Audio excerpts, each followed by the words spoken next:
tous et bienvenue à cette nouvelle édition de l'école dominicale en ligne. Je me présente, mon nom est le frère Pierre-Josué Chaudry et je suis votre enseignant du jour pour vous présenter une nouvelle leçon vraiment intéressante.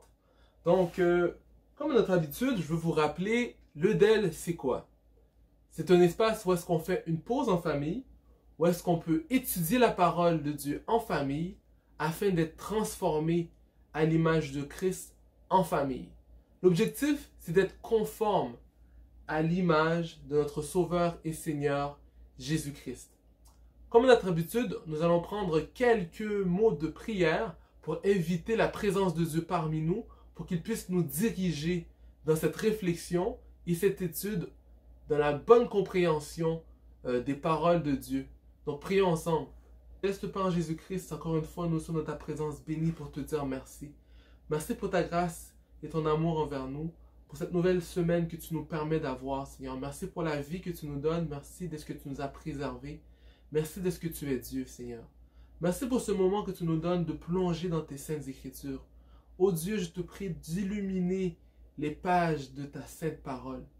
Ouvre nos cœurs à une bonne compréhension de ce livre, Seigneur. Ne nous laisse pas seuls dans ce chemin où est-ce que nous voulons bien comprendre tes voies, ta loi, Seigneur Père, que tu nous as inspirée, mais sois avec nous.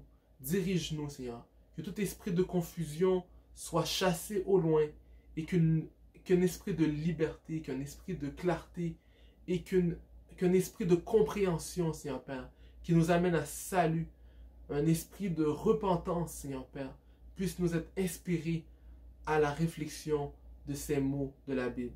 Fais-nous pas simplement entendre ces belles paroles, Seigneur Père, mais fais en sorte que ce soit un espace où est-ce que nous allons changer de vitesse et l'appliquer pour que ça puisse nous amener à salut et vraiment expérimenter toutes les grâces que tu as pour nous.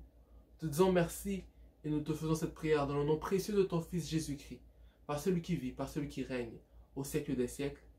Amen. Voilà, nous sommes prêts. Nous allons continuer cette leçon que nous avons commencé la semaine passée, qui a pour titre la communion fraternelle. Nous allons vraiment rentrer plus en profondeur cette semaine dans cette partie 2. Mais avant d'aller plus loin, on va faire un retour en arrière sur ce que nous avons vu. Qu'est-ce que nous avons vu la semaine passée sur la communion fraternelle? Nous avons pu voir le premier point et nous avons commencé à comprendre la définition de c'est quoi la communion fraternelle. Nous avons défini qu'est-ce que le mot communion. Ça vient du mot grec koinonia, qui signifie tout simplement mise en commun, partage. C'est comme ça qu'on définit la communion, où est-ce que chacune des personnes vient ensemble et apporter ce que Dieu a déposé dans leur cœur. Nous avons vu le premier point de la leçon qui avait pour titre les composantes de la communion fraternelle. Nous avons vu les 3 sous-points de cette leçon-là. Pour commencer, nous avons compris communier avec qui. Le premier sous-point de la communion, c'était communier avec qui? C'était avec les enfants de Dieu selon 1 Jean 3, verset 1. Il faut comprendre que Dieu a une famille. Les enfants de Dieu sont nos frères et nos sœurs et nous devons communier avec eux. Qu'est-ce que nous devons partager? Nous avons vu 5 pistes de solutions, 5 pistes de choses que nous devions partager en tant qu'enfants de Dieu. Les premières choses, c'est les richesses spirituelles que Dieu a investies en nous, selon Éphésiens 1, verset 18. L'amour de Dieu, selon 1 Jean 4, verset 11 et le verset 21. Nous avons vu la charge, selon Galates 6, verset 2. La connaissance, ou bien les différents enseignements que le Saint-Esprit nous donne, selon Galates 6, verset 6. Et nous avons vu que nous devons nous partager ou confesser nos péchés, selon Jacques 5, verset 16. Le dernier point que nous avons vu la semaine passée, c'était pourquoi communier. Nous devons communier pour être en bon terme avec ses frères et sœurs en Jésus-Christ. Et quand on ne fait pas ça, la conséquence est très grave. C'est un commandement que Dieu nous a donné. Et si on n'est pas en bon terme, si on ne pardonne pas nos péchés, les conséquences sont très graves. Et nous avons reçu cette exhortation la semaine passée d'apprendre à véritablement vivre dans une vie de communion entre frères et sœurs en Christ. Donc aujourd'hui, on va plonger un peu plus en détail dans cette thématique de communion fraternelle. Nous allons voir le point numéro 2, qui est le but de la communion fraternelle. Est-ce que vous vous êtes déjà demandé quel est le but, quel est l'objectif visé pour la communion fraternelle? Souvent, quand on ne comprend pas la nécessité d'une chose ou bien l'objectif visé pour faire quelque chose, on va abuser ou bien on va avoir misuse, on va avoir une mauvaise utilisation de ce terme-là. La communion fraternelle ne fait pas exception. Il faut vraiment comprendre quel est le but et c'est quoi l'objectif visé lorsque nous devons communier. Donc, pourquoi est-ce que la communion est importante? Prenez le temps de vous poser cette question-là. Comme premier verset pour entamer notre discussion cette semaine, nous avons Proverbe 27, verset 17. Ça dit, « Le fer aiguise le fer. Le contact avec autrui affine l'esprit de l'homme. » Donc, nous pouvons voir dans cette référence qu'il est important pour des hommes de se mettre ensemble. Moi, au courant des dernières semaines, j'ai eu l'occasion d'avoir plusieurs discussions avec des frères en Jésus-Christ, des frères que je considère très proches de moi. Et puis, c'est toujours intéressant de voir comment que quelqu'un d'autre peut apporter une autre idée, une autre perspective, un autre angle, ou bien une autre chose que nous pouvons faire. Ça m'amène tout le temps à aller plus loin. Souvent, lorsqu'on est tout seul, on dit « Ah, j'ai vraiment tout fait ce que j'avais la possibilité, j'ai épuisé le sujet. » Mais lorsqu'on discute avec d'autres personnes à haute voix, on se rend compte qu'on n'avait pas vu tous les angles et puis ça nous permet d'affûter notre point de vue. Ça nous permet de mieux l'exprimer, de mieux le vulgariser et d'aller plus loin. Donc, le contact avec autrui affine l'esprit de l'homme. Donc, si on veut affiner notre esprit, si on veut être plus précis, meilleur, on doit se mettre avec autrui dans la communion fraternelle. Une deuxième raison pourquoi la communion fraternelle est importante, ça se retrouve dans Ecclésiaste 4, le verset 9 et le verset 10. Deux hommes associés sont plus heureux qu'un homme solitaire. À deux, ils tirent un bon profit de leur travail. Si l'un tombe, l'autre le relève. Par contre, celui qui est seul est bien à plaindre, car s'il tombe, il n'a personne pour le relever. Donc dans cette référence, on nous fait comprendre l'importance d'être à deux. À deux, le profit que nous allons faire va toujours être plus grand. On va tout le temps être poussé à aller plus loin, on va tout le temps être poussé à dépasser nos limites. J'ai eu l'occasion de faire plusieurs activités physiques au courant des dernières semaines et à chaque fois, je me rends compte qu'avec une autre personne, je me pousse à aller plus loin. On fait 1 kilomètre plus loin, on est poussé à aller plus vite. Donc notre travail est tout le temps plus grand. On a un plus grand profit lorsqu'on travaille à deux. Notre profit est plus grand. Et la deuxième mise en garde qui est présentée dans cette référence, c'est que s'il arrive qu'on se décourage, s'il arrive qu'on tombe, si on est seul, c'est fini. Tout s'arrête. Toutefois, s'il y a quelqu'un d'autre avec nous dans la marche, il va nous relever. Alors on n'est pas à plaindre. Donc gardons ça en tête et gardons l'importance en tête de communier, de travailler ensemble, de ne pas faire les choses seules, mais dans la communion avec Dieu. Parce que le travail que Dieu nous a confié est grand. Et puis on ne peut pas le faire tout seul.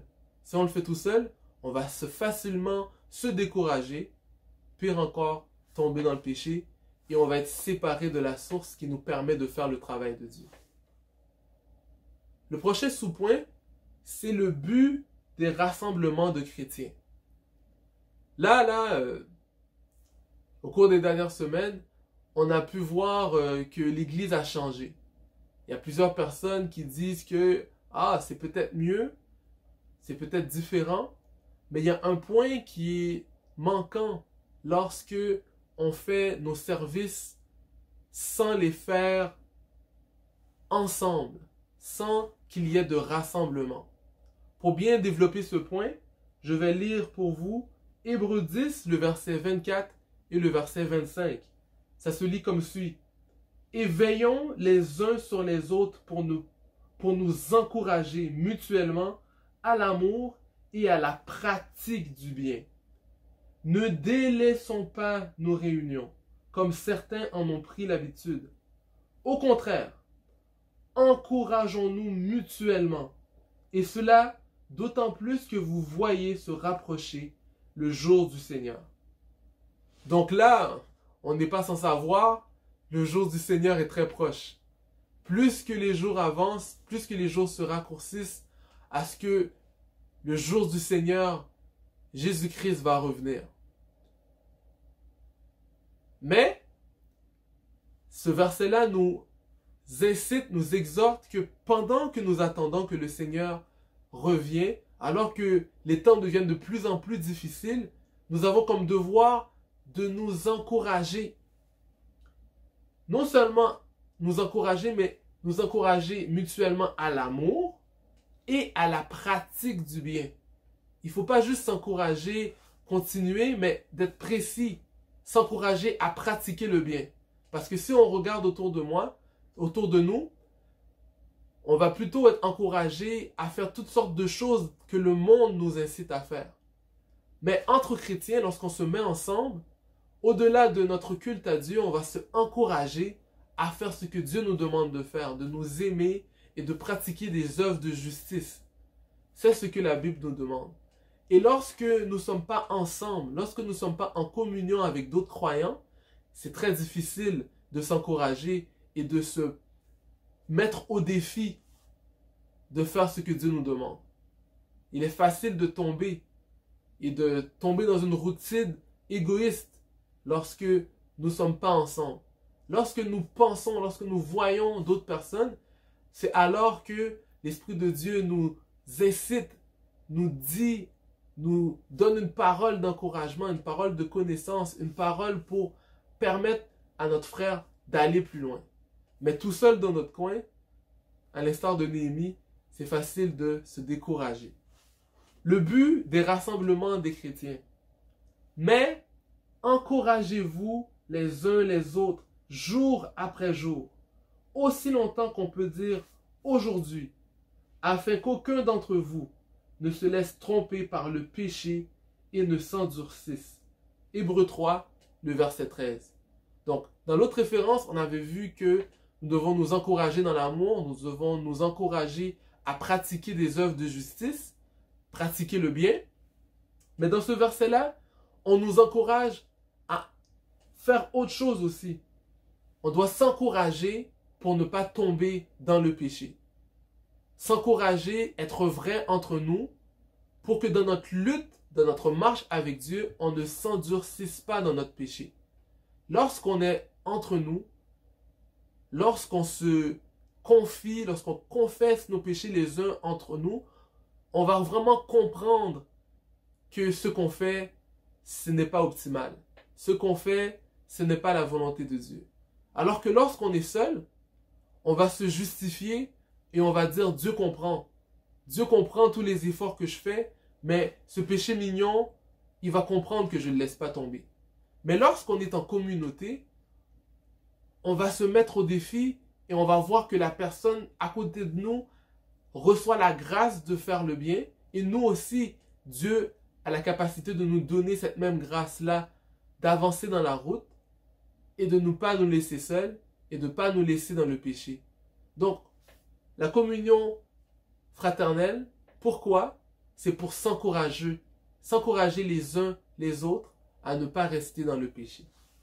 Le prochain point de la leçon, dans la communion fraternelle, c'est de comprendre que nous sommes le corps de Christ.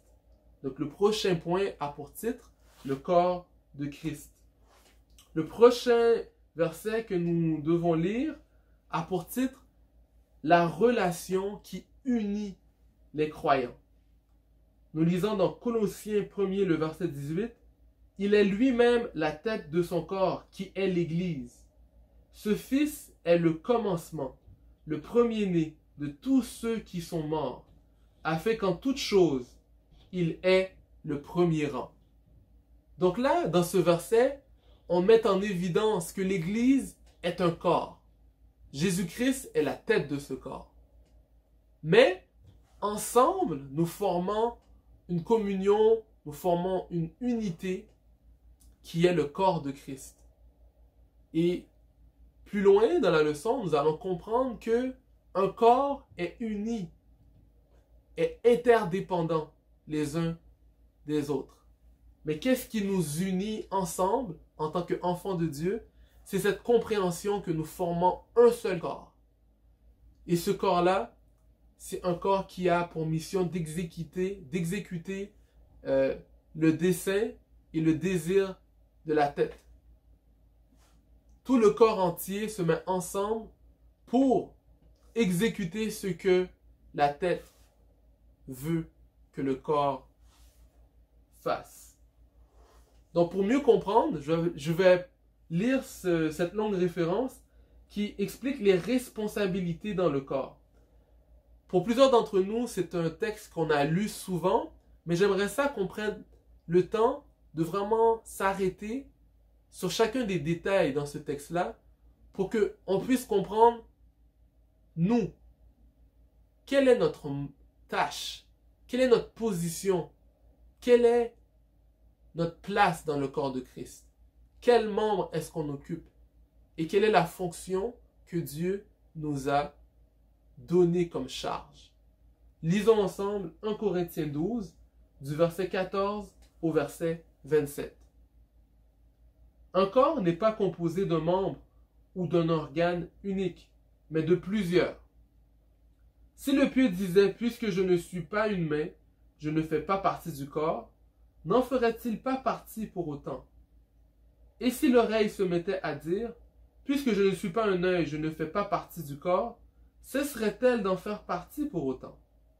Si tout le corps était un œil, comment ce corps entendrait-il? Et si tout le corps se réduisait à une oreille, où serait l'odorat? Dieu a disposé chaque organe dans le corps, chacun avec sa particularité, comme il l'a trouvé bon.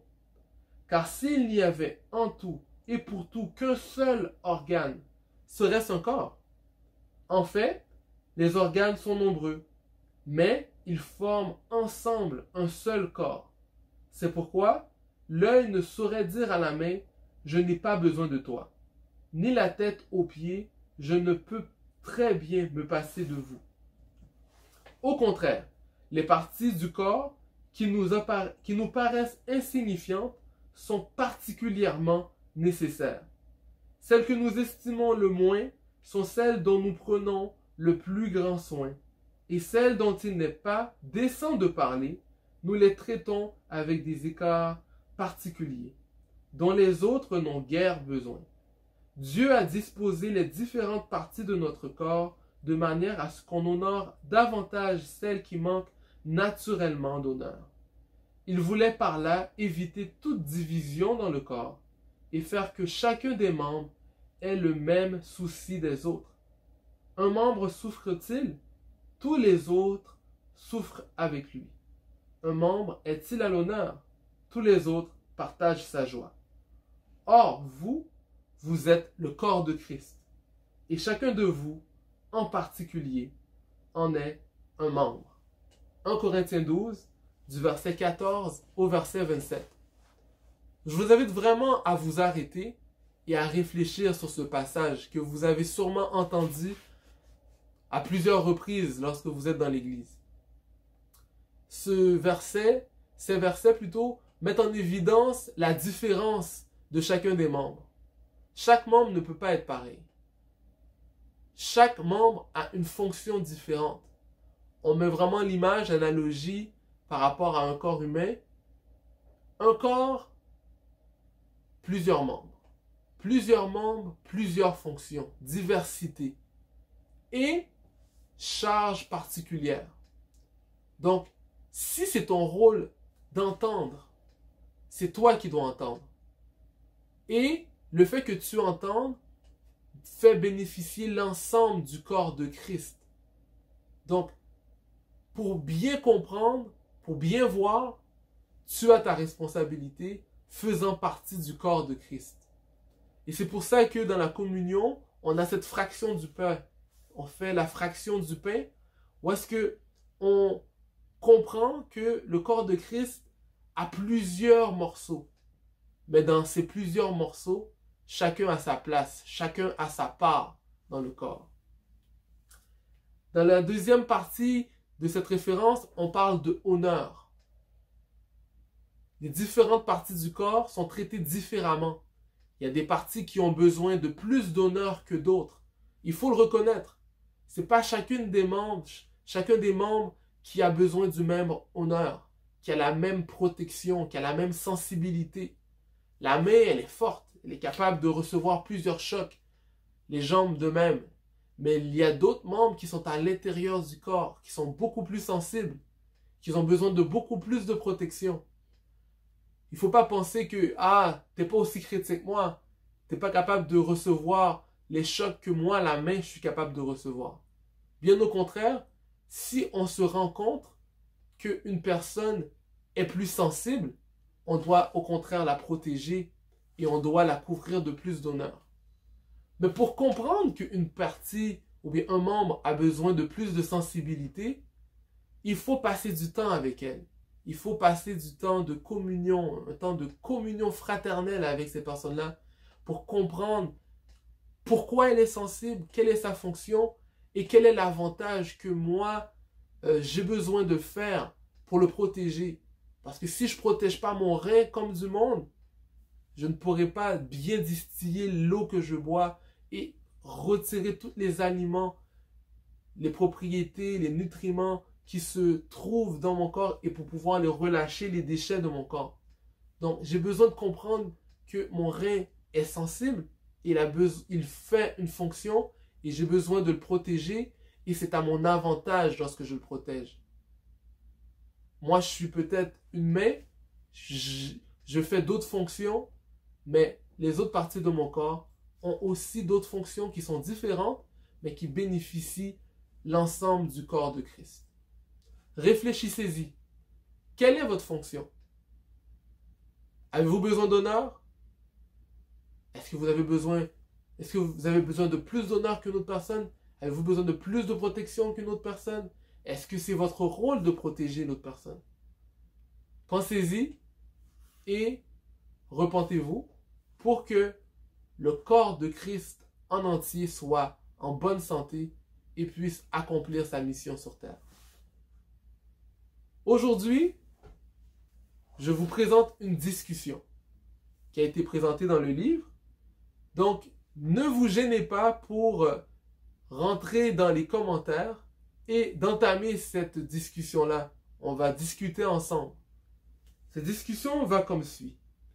Imaginez la situation suivante. Plusieurs chrétiens se trouvent dans la même chambre, buvant du café et mangeant des biscuits, tout en parlant du dernier championnat.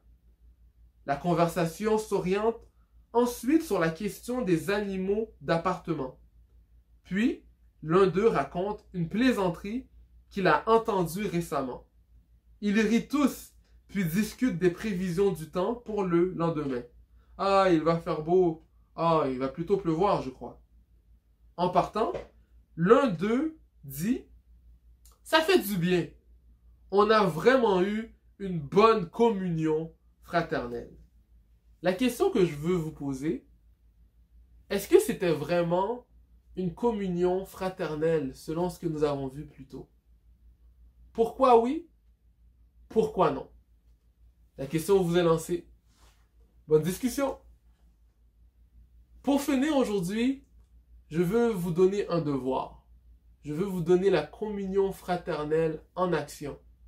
À la fin de cette leçon, vous tous qui avez entendu cette leçon, je vous demande d'appeler tout simplement un de vos frères en Jésus-Christ. Un de vos amis à l'église que vous n'avez pas vu depuis longtemps. Appelez-la tout simplement, demandez-lui de ses nouvelles et encouragez-la dans le Seigneur. Encouragez-la dans l'amour du Seigneur.